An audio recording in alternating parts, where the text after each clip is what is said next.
பார்க்குற எல்லாருக்கும் வணக்கம். இந்த இப்போ நிறைய பேர் நிறைய சொல்லியிருந்தாங்க. அதே மாதிரி எனக்கு ஒரு எக்ஸ்பீரியன்ஸ் ஆயிருக்கு.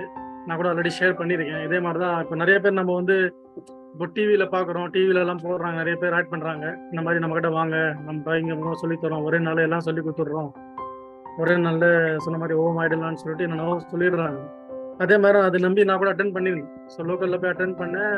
போனால் ஒன்றும் இல்லை, சும்மா காலையில் ஸ்டார்ட் ஆயிடுச்சு. அது பிபிடி போட்டு விட்டாங்க. போட்டு விட்டு இதாங்க ஸ்போர்ட், இதாங்க இதை எல்லாமே சொல்லியிருந்தாங்க. அதுக்கப்புறம் ஃபினிஷ் ஆகும்போது சும்மா அப்படியே ஒரு சும்மா ஒரு நோட் ஒன்று கொடுத்துட்டாங்க. இது வச்சுக்கோங்க, இது வச்சா நீங்கள் எல்லாமே கற்றுக்கலாம் அப்படி இப்படின்னு. அது போயிட்டு வெளியே வரும்போது எனக்கு சுத்தமாக எதுக்கு போனேன்னு அப்படி ஆயிடுச்சு நீங்கள் ஃபீலிங்.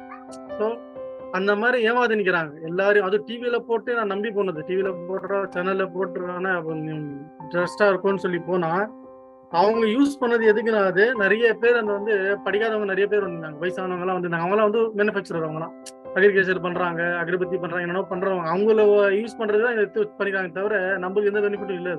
ஸோ மொத்தமா போய் எனக்கு லாஸ் தான். அந்த டே லாஸ், டைம் லாஸ். அது மட்டும் இல்லாம எனக்கு நெக்ஸ்ட் படிக்கிற இன்ட்ரெஸ்டே போயிடுச்சு. ஸோ எக்ஸ்போர்ட்டாக நம்மளுக்கு செட் ஆகாது.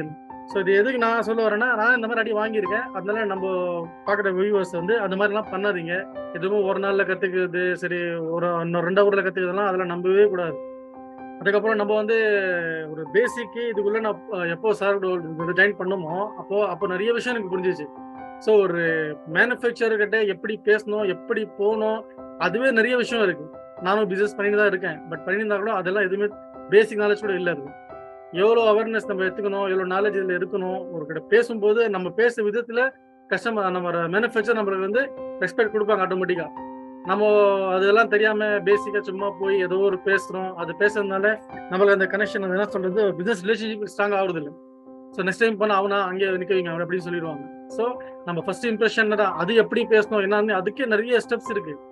ட்ரெஸ் கோட்ல இருந்து ஷூ, நோட்டு, டைரி என்னென்ன இருக்கு, அதுக்குன்னு தனியா ஒரு கிளாஸே இருக்கு. ஸோ அதே மாதிரி மேனுஃபேக்சர் எவ்வளோ இம்பார்ட்டன்ட்டு, அவங்கள எப்படி பேசணும், அவங்கள எப்படி லாங் டைம்ல எடுத்துன்னு போகணும். அதுக்கப்புறம் வந்து ப்ராடக்ட்டுக்கு அதுக்கு ஒரு 10 நாள் 7 நாள் கிளாஸ் எல்லாம் போயிருக்கு. ஸோ ப்ராடக்ட் செலெக்ஷன் பண்ணுறதுக்கு அது ஒரு பெரிய விஷயம். அதில் இப்போ சார் கூட சொல்லியிருந்தாரு, இன்னும் அது முடிவே இல்லை. அது ஐ ஓப்பன் தான் தெரியும் அது என்ன செலக்ட் பண்ண போறாங்க. அதுவும் 3 மாதம் 4 மாதம் ட்ரெயின் போய் இன்னும் 2-3 மாதம் எடுக்க போகிறோம். ஸோ ஒரு பேசிக்காக சார் சொன்ன மாதிரி தான், ஒரு ஜாப்க்கு போனால் கூட நம்ம வந்து ஒரு 15 வருஷம் படிக்கிறோம், படிச்சு கிடிச்சு முடிச்சுட்டு அப்புறம் தான் ஜாபுக்கே போகிறோம். ஸோ அவ்வளோ இருக்கிற போது ஒரு பிஸ்னஸ், அதுவும் வந்து லோக்கல் கிடையாது, டொமஸ்டிக் கிடையாது, இன்டர்நேஷனல் பிஸ்னஸ் பண்ணுறோம்னா அதில் எவ்வளோ டேர்ம்ஸு, கண்டிஷன்ஸு, கவர்மெண்ட் ரூல்ஸ் அது இது நிறைய இருக்கு. ஸோ அது வந்து சும்மா ஒரு நாளில் போய் கற்றுக்கணும்னா நம்ம எவ்வளோ பேர் ஏமாளி இருந்திருக்கோம்னு எனக்கு ஃபீல் ஆயிடுச்சு. அது நம்ம படிச்சிருக்கோம், நம்மளுக்கே இந்த மாதிரி இருக்குன்னா படிக்காதவங்க எவ்வளோ கஷ்டப்பட்டுருப்பாங்க. அந்த ட்ரைனிங்கில் சொல்கிறாங்க சார் என்னன்னா, படிக்கலாம் தேவையில்லை, எதுவுமே தேவையில்லை, உங்களுக்கு தெரியலையா ஆள் ஒன்று வச்சுக்கோங்க, ஆள் வச்சு அவங்ககிட்ட இமெயில் பண்ணிக்கோங்க, இது பண்ணிக்கங்கன்னு சொல்லிடுறாங்க சிம்பிளா. ஸோ எவ்வளோ பேர் அது ஏமாந்து போயிருப்பாங்க. அதுக்கு தான் இந்த அவேர்னஸ் சொல்லுவது, இதுக்கு தான். ஸோ யாரை பார்க்குறீங்களோ இதெல்லாம் தெளிவாயிடுங்க. இந்த மாதிரி 100% கிடையாது. ஸோ எவ்வளோ விஷயம் இருக்குது. ஒரு ப்ராடக்ட்லேருந்து மேனுஃபேக்சர் ஆயிடுச்சு, ப்ரைஸிங் 10 நாள் போயிடுச்சு, இன்னும் வந்து நம்ம ஸ்ட்ரகிள் ஆகிட்டு தான் இருப்போம். அது ட்ரைனிங் எடுத்து தான் இருக்கும். ஒரு டிசிமல்ல எல்லாமே லாஸ் தான். ஸோ அது சொல்றது நம்ம நீங்க கேட்கறதெல்லாம் எப்படி இருக்கும், உங்களுக்கு என்னடா எப்படி சொல்லிக்கிறாங்க எல்லாரும் ஒரே மாதிரி தான் சொல்றாங்க. அது அப்படி கிடையாது. அதெல்லாம் பார்த்து தெரிஞ்சுக்கணும். அது ஜஸ்ட் வந்து பேப்பர்ல சொன்ன மாதிரி, பேப்பர்ல இப்போ லாஸ் அது பெருசா தெரியல. நாளைக்கு வந்து ஃபியூச்சர்ல பிசினஸ் ஆகுனா அது நம்மளால ஸ்ட்ரகிள் பண்ண முடியாது. பேக்ரவுண்ட்ல இருக்கவங்க பார்த்துருவாங்க, சொன்ன மாதிரி பார்த்துக்குவாங்க. இல்லாதவங்க ரொம்ப கஷ்டப்படுவாங்க. அது பிசினஸ் திரும்பி கூட பார்க்க மாட்டோம். ஏன்னா எனக்கு அது அப்படியெல்லாம் ஆயிருக்கு. அது சின்ன சின்ன லாஸ் தான் இருந்தா கூட அதே பார்த்து நம்மளுக்கு ஓவர் கம் பண்ண முடியல.